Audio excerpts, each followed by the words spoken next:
back. I'm certainly glad you decided to spend a half hour with us today. I think you'll enjoy the little painting we're going to do, and I hope you take the time to paint along. Or you pull up your old easy chair and just relax with us. I thought today we'd just do a fun painting, one that's a lot of, you'll have a good time with it. Let's just do it. Let's start out and have run all the colors across the screen that you need to paint along with me, and they'll come across as usual in the same order as I have them on the palette. While they're doing that, shoot, let's go on up here and get started. We have our canvas up, the liquid whites on it, it's ready. So I'm going to start off today with a little bit of phthalo blue. We'll use the old 2-inch brush. Grab a touch of the midnight black also. Phthalo blue and midnight black. Just sort of mix them together on the brush. And let's go up here and just using our little crisscross strokes, let's just drop in a happy little sky.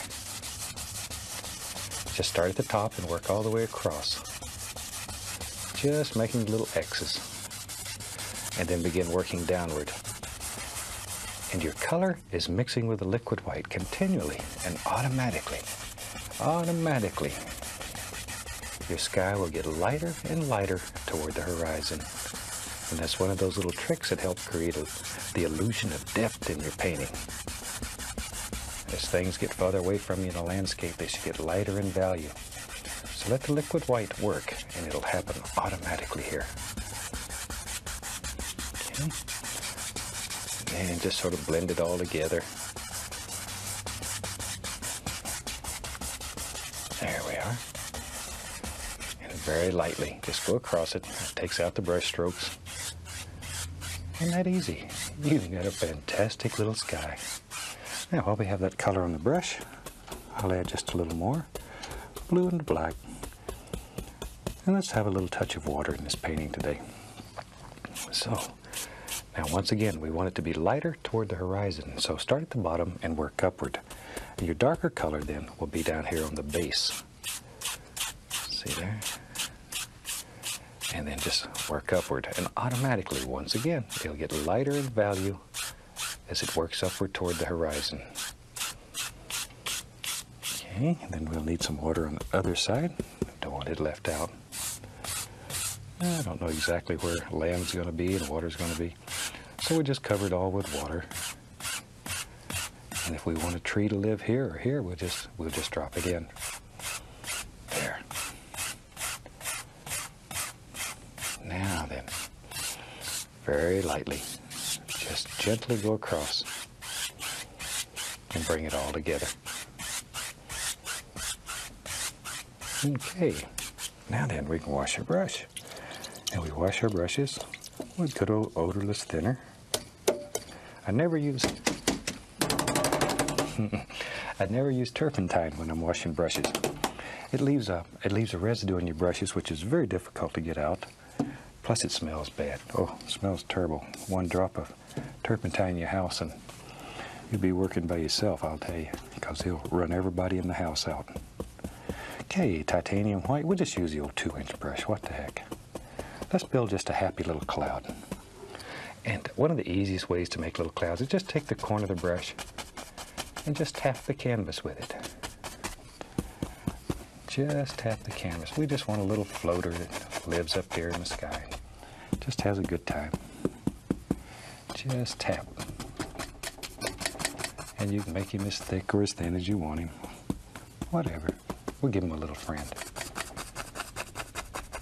See there? All you have to do though is just tap. Now if you want your clouds to look more distinct and brighter, make your sky a little darker. And when you're using only white paint, then that son of a gun will jump out at you. If you have a sky that's not very dark and you put white paint against it, then you don't have much contrast, so it won't look too bright. There, now I'm just going to stir these up a little. Just mix them a little bit. Give them a little, this is to me is the way I fluff the cloud up. Just sort of fluff it up. Let a little wind run through it. There. And then very lightly, just barely grazing the canvas, caress the canvas. Just blend it together. And that's one of the nicest, easiest little ways to make a cloud. Okay, now then, tell you what, Let's build us a little mountain today. You know, it's funny, I get a lot of letters from people, and sometimes they say, Bob, I'm tired of mountains, do something different. And then I get probably as many letters that say, do more mountains. So, if you don't want a mountain in your painting, just leave that little rascal out. But if you want a mountain, then you have it. Okay. Ken will take some black, some Prussian blue, alizarin crimson, and mix it together. Pull it out very flat, cut across, and we have our little roll of paint out here on the edge of the knife. There it is. Now just decide where your mountain lives in your world, and push very firmly, and just drop that little rascal in. And the only thing you're worried about is a nice outside edge. You don't care what's happening on the inside right now. We will later, but right now we're just looking for a nice outside edge. And as I say, use a lot of pressure here. Push that paint right into the fabric. Now, scrape off all the excess paint. Just get in there and really scrape it off. You're not going to hurt the canvas. There we go. With our large brush, we'll just pull that.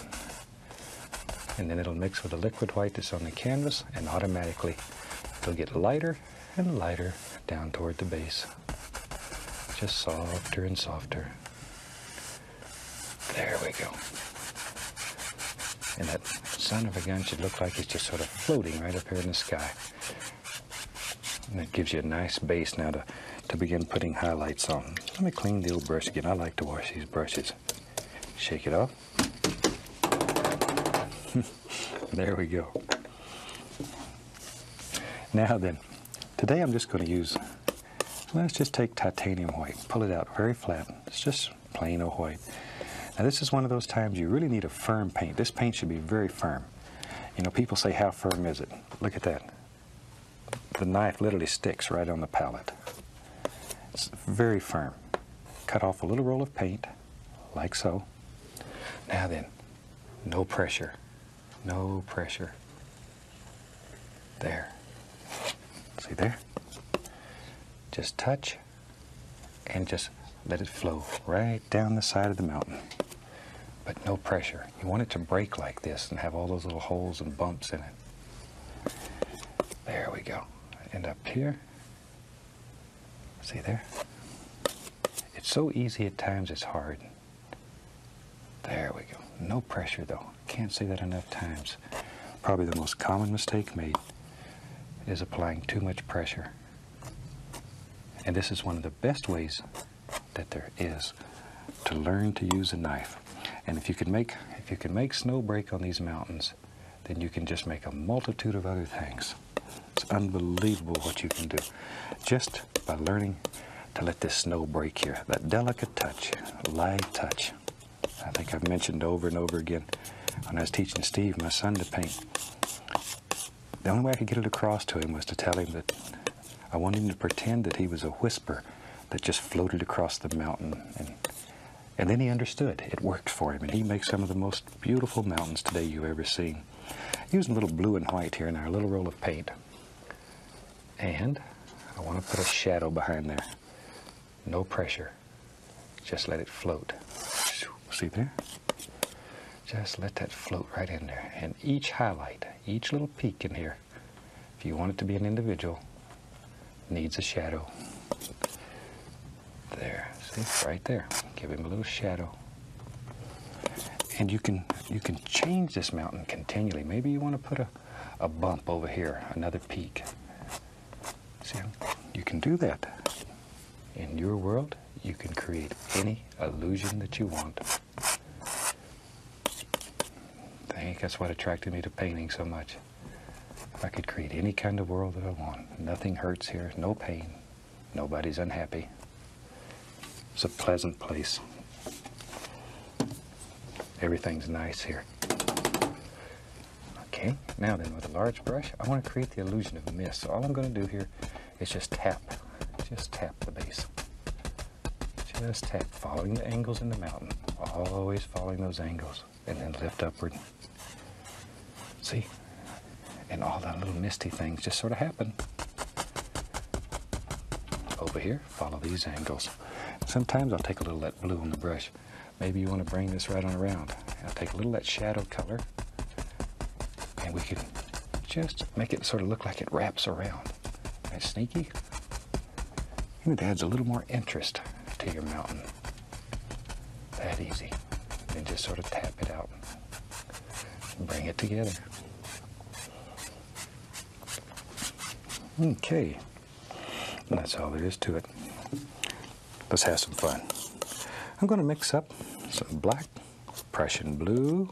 Oops, shoot, we'll throw some Van Dyke, some crimson in there, a little sap green, whatever you got. Just mainly dark colors. There, let me clean the knife off.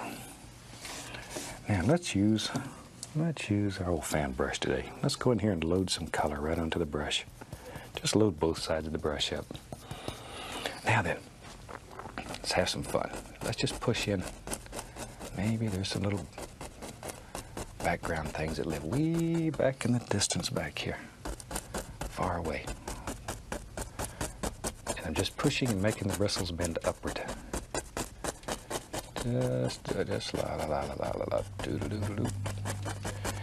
Just be happy, enjoy, have fun. There.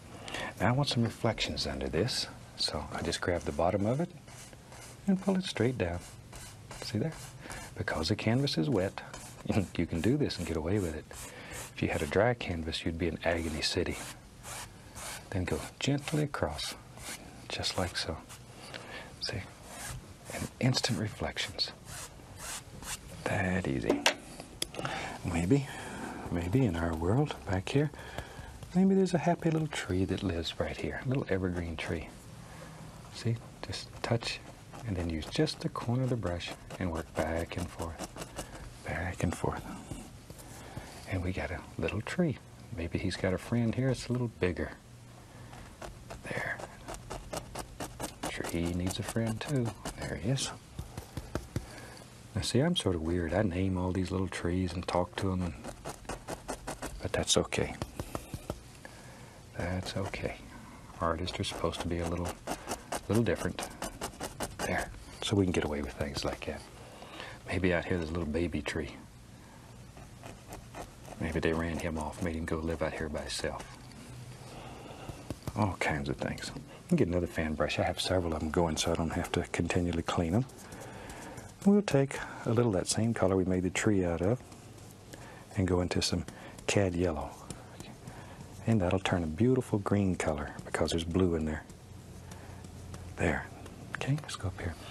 Now then, I just want to put the indication here and there of some little grassy areas that are far, far away back here. Just a few. It's too far away to see a lot of detail. You can grab that and lift upward, make it look like little distant trees. See, that paint moves on there. There we go. All kinds of little things. Little yellow ochre in there too. What the heck? Maybe we'll have some nice fall-looking colors in this painting and with all the shiny colors. A little liquid white. Pull it out flat and then just cut across. Okay? Now then with that, we can just come right up in here and we'll just cut in a happy little waterline. Act like you're just trying to cut a hole right through the canvas. Back and forth. This canvas is tough. Chances are you couldn't hurt it if you wanted to. There, see? And maybe there's a little ripple lives out here.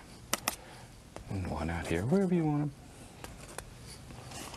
Okay? Now then, tell you what, I like doing those trees. Let's do another one. Back into my dark color with a fan brush. Load a lot of color. Let's go up here. Maybe there lives in our world a bigger evergreen here. Big, strong son of a gun. Use the corner of the brush and just make the bristles bend downward. And I'm using the same corner of the brush all the way through the tree. I'm just pushing harder and harder so it uses more and more of the brush. There. These little rascals live right there in your fan brush. Or you can do them with a 1 or 2 inch brush. Tell you what, let's have a third tree. We can have as many trees as we want in here. There we go.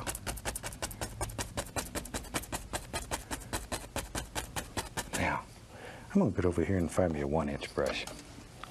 Go right through that same color. And let's put a happy little bush right here. You sort of have to begin making some decisions here. Where do you want all these little things to live? There we go. That's super. I knew you could do it. Now then, underneath here, we're going to want some reflection. So just reverse the brush where I've been pushing upward, and then we'll push downward. And where you have tall items up on top, you want items that are long below it. Where they're short, then make these not so long. You knew that. Okay. And those will turn in, hopefully, to some very nice little reflections. Just a nice, clean, dry brush. I just like to beat on the brush and pull straight down very lightly. That's all you have to do. Just touch, pull downward, and then go across.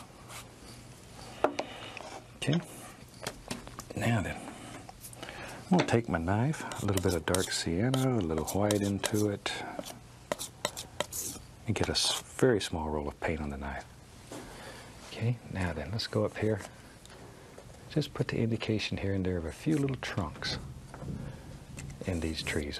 Give them some nice trunks so they can stand up strong and tall. There we go. And we can go back to our fan brush. It has the green on it. There. And I just want to put the indication of a few little highlights on these trees. Don't kill all the dark, though. That dark contrast. When we get finished, that's what makes those son of a guns stand out. There, just a little. Evergreens are normally darker than other trees, so leave them that way. I'm going to dip the brush into a small amount of the liquid white and begin applying some color to these things. Pull the brush in one direction. Be right back. Get some sap green here.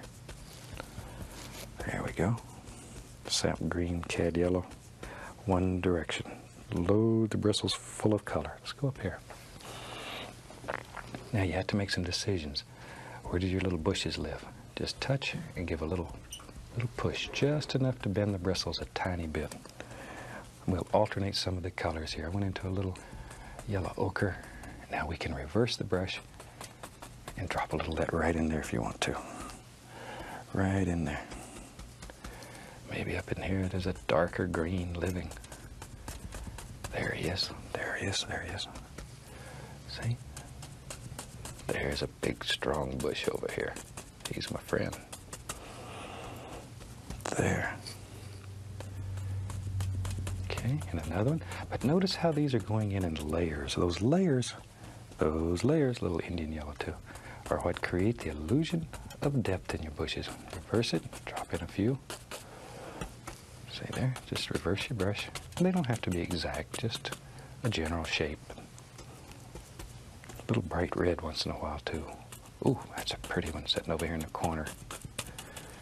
And we'll reverse him right into the water. Now then, with our clean, dry 2-inch brush, just barely touch the top, just graze it. Just barely touch. And then go across. And that makes those beautiful mirror reflections. That easy. Okay, thought you'd like it. It's always fun. I'm going to go into some Van Dyke Brown. Let's put some land under here. Shoo, we need something for all these little bushes and trees to stand on. Don't want them to fall over here in the water and make a big splash. There we go. Now we take the same old brown, add a little white to it. And then come back. Just add the indication of a few highlights here. Just here and there. Just barely grazing. Just grazing. And then with our little fan brush that had the greens and yellows on it, we can come back and break up that straight line. Just let some little grassy areas run right down on the land. A little liquid white on the knife, and we can cut in a water line.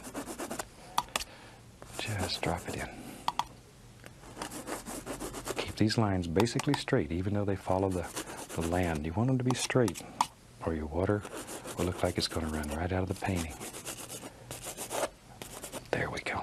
Okay. Let's have some fun. We got this whole other side to do over here. Take the 2-inch brush, go right into my dark color. A lot of paint on the bristles. Okay, let's go up here. Maybe on this side, let's get brave. This is your bravery test today. I like to give those. Over here lives a big tree. Don't think I have to say that again. That's pretty evident. That's a big tree. There he is. This will really check your bravery out. There he is. There he is. Now this, by virtue of it being so big, it just indicates that this tree is much closer to you. And that helps create the illusion of depth. Maybe the little tree way back here somewhere is just as big, but it's far, far away. And by being far away, as you know, it looks smaller. There we go. And then we can just fill that all up. This you could put on with a paint roller. Doesn't matter. But it's a good place to practice your strokes. There. Tell you what.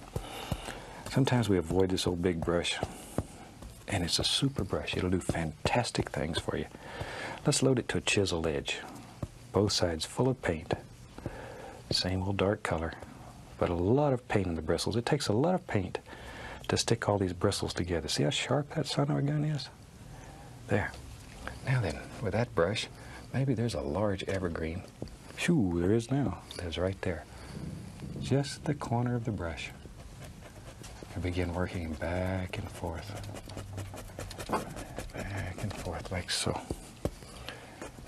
And let's make a big evergreen tree that lives right here in front of your mountain. Maybe he's got a little crook in him. There, I like trees that are sort of crooked. There.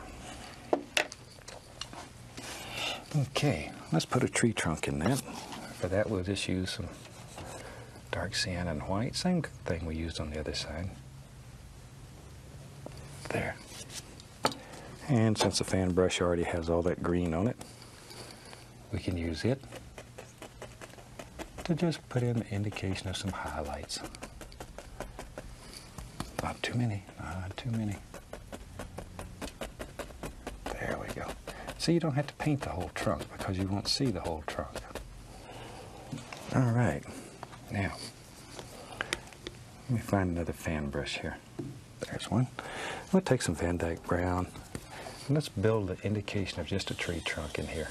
Zoom, like so. We can just make out a tree trunk or two in there. And we'll go into my liquid white, and into some yellow, and some sap green. Pull that brush through, load a lot of color. A lot of color. Get a little more green on it. There we go. A lot of paint. Now then, let's go up here and barely touching, begin laying in this large tree. Don't let the brush slide. Just push, let the bristles bend a little, and just begin forming your individual shapes here. Don't just hit these at random. Think about all those little happy limbs that live in here. There we go. See, all these things are there. All you have to do is just push them out of your brush. Super. Okay, maybe over here, add a little yellow ochre. Maybe there's a bush that lives right here. Just sort of pick them out. Now, there. Okay. Pick up a little more green. A little more green. And right here, this one's more in shadow, so it's darker. There we go. See, he just hides right in there. See, layer after layer. There. A little more color on the brush. And reload the brush as necessary. As you use up the paint in it, add some more. Okay, tell you what. Maybe there's a big path in there. Take some Van Dyke brown. And you have to make a big decision here. Where's your path live?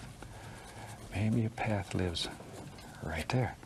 So we'd lay in a basic shape just using the brown. And we don't know where this path goes. It goes up here and hides behind the bushes somewhere. Just basic shape. And then we'll take some white, a little dark sienna, and let's come back in here and just let this barely graze. Just, okay. It's just like putting snow on the mountain. It's the same exact technique. A little more of the liquid white, back into my yellows and greens. Now then, you have to start making decisions. Are these bushes in front of you evergreen or behind them? I think they're in front. So let them come right over in front of it. There. Vary your colors and drop them in. Every once in a while, drop in a little yellow ochre, and Indian yellow, a little bright red. There's a sparkler right there. Beautiful little bush. Another little green one, and as many as you want, but work in layers. Remember that these bushes are individuals. Do one at a time. There we go. See, now, let some of these things come up over the path. That'll push the path down into your painting. Don't want that path just to float around. See there? Now then, we can take the knife and just scrape in a few little sticks and twigs here and there. And shoot, you've got a finished painting. I hope you've enjoyed this one. It'll certainly teach you how to use all the equipment and have a lot of fun. From all of us, happy painting and God bless.